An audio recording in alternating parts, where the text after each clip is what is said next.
Bonjour, je suis Catherine Fetz et dans cette série de podcasts, je souhaite partager avec vous mon parcours en toute sincérité pour témoigner que la boulimie n'est pas une fatalité. Elle n'entre pas dans votre vie par hasard, elle a vraiment un message à délivrer et chacun porte en soi les clés pour l'en faire sortir. Ce sont ces clés que j'ai trouvées et je me suis spécialisée afin d'en faire profiter d'autres personnes boulimiques ou souffrant de troubles du comportement alimentaire. Tout ce qu'elles vivent, je l'ai vécu. Je connais leur souffrance et leur solitude. Parmi les questions qui me sont le plus souvent posées, il y a celle-ci. Malgré des périodes de contrôle, mes crises reviennent toujours. Pourquoi ?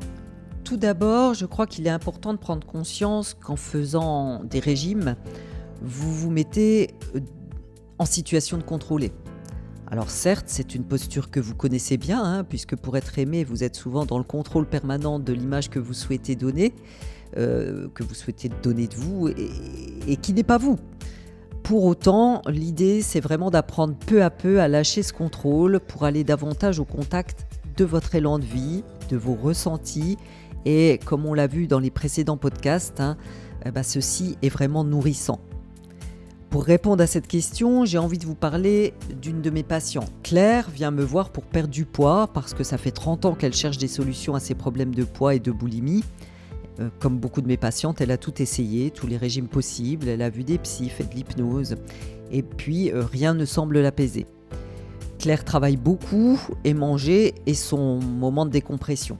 Or, au lieu d'en faire un moment de plaisir, elle aborde ce moment avec beaucoup d'angoisse. Elle ne s'autorise pas à manger des aliments qu'elle a définitivement classés comme tabous parce qu'on lui a fait croire qu'il y en avait. Et du coup, elle ne se met pas vraiment à table. Il arrive à chaque fois ce qui doit arriver. Dans la soirée, elle se lâche et là, tout y passe. Tout ce dont elle se prive. Tout ce qu'elle se refuse de manger en rentrant. Alors, foutu pour foutu, elle mange jusqu'à en être malade. J'ai expliqué à Claire qu'il n'y avait pas d'aliments tabous et que tout ce dont elle se coupait devenait obsessionnel. Je lui ai également expliqué comment construire son repas en y mettant en priorité ce qui lui faisait le plus plaisir. Le plus plaisir ici et maintenant. Et bien évidemment, dans des quantités où elle ne se sent pas frustrée. Et je lui ai également expliqué comment faire pour associer plaisir, bien sûr, et bien-être, à la fois physique et psychologique. À l'aide d'un exercice de visualisation, elle a vraiment pris conscience de tous les aliments qu'elle avait bannis sans raison et les a réhabilités en passant d'aliments qui apparaissaient barrés dans sa visualisation en aliments sur lesquels elle a mis un grand sourire. À la séance suivante, Claire n'avait pas fait de crise et avait perdu 2,5 kg. Alors cette expérience nous montre combien le contrôle, c'est-à-dire les injonctions de la tête vers le corps, conduisent à des comportements déviants. L'idée est de se reconnecter à son corps, à ses envies, à ses besoins et à s'autoriser à les satisfaire dans le but d'être bien et d'avoir du plaisir. Le contrôle et la privation ne seraient-ils pas à la source de l'obsession ? Je crois que oui, pour notre cerveau reptilien, celui qui assure notre survie, se priver de manger réveille une sorte d'alerte.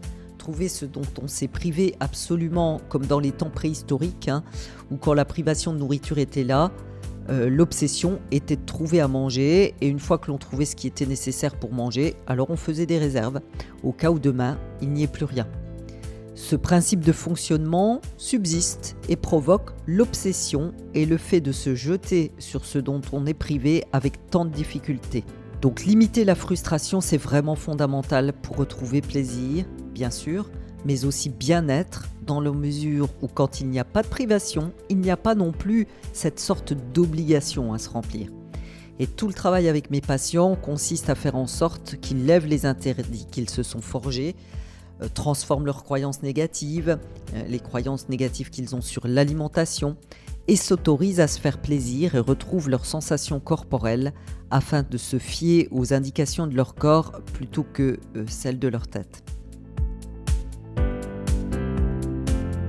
Pour ma part, comprendre cela a été déterminant vers ma sortie de la boulimie. Une des choses qui m'a particulièrement aidée a été de m'autoriser à manger les desserts que je ne m'autorisais absolument pas à manger, sauf bien sûr en fin de crise et dans des proportions où je n'étais pas frustrée.